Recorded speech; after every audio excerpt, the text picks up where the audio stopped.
Mesdames, Messieurs, chers invités, aujourd'hui, nous parlons d'un sujet central pour l'avenir de notre pays, le service public.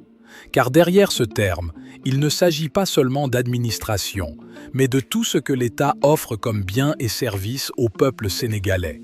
Santé, éducation, sécurité, justice, infrastructure, culture, bref, tout ce qui touche directement à la vie quotidienne des citoyens. Le service public est un pilier de notre plan de redressement économique et social, et il doit être au cœur de notre projet de transformation nationale.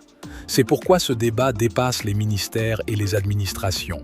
Il engage l'ensemble de la société. Mais soyons lucides, notre administration publique n'est pas encore à la hauteur des ambitions du Sénégal. Oui, nous avons des femmes et des hommes compétents, intègres et dévoués. Mais nous faisons aussi face à des défis immenses.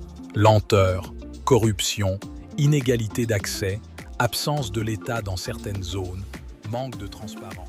Je l'ai dit et je le répète, un fonctionnaire ne peut pas devenir milliardaire grâce à son poste.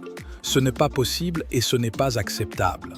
La corruption est un fléau qui détruit la confiance des citoyens, affaiblit notre économie, met en danger la sécurité des Sénégalais et détourne les ressources nécessaires aux services sociaux de base.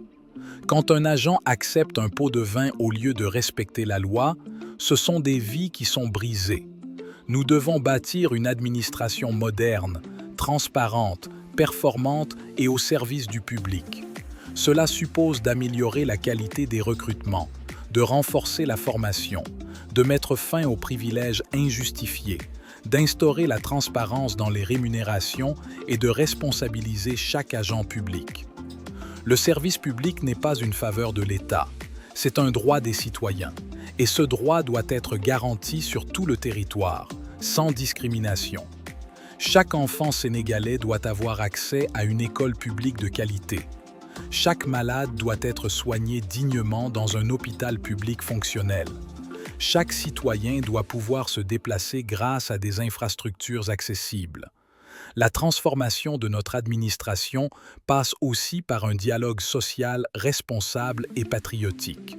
Nous tendons la main aux syndicats, mais nous leur demandons également de placer l'intérêt général au-dessus des intérêts particuliers.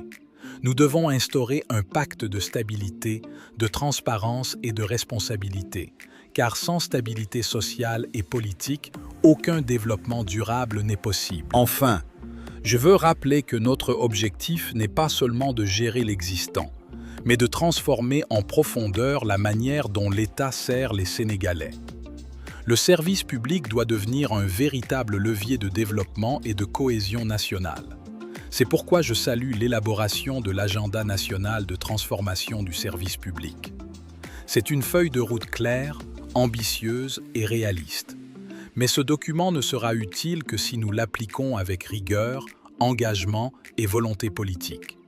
Mesdames et messieurs, bâtissons ensemble une administration digne, moderne et juste. Une administration qui serve réellement le public, car c'est seulement ainsi que nous pourrons léguer aux générations futures un Sénégal stable, prospère et équitable. Je vous remercie.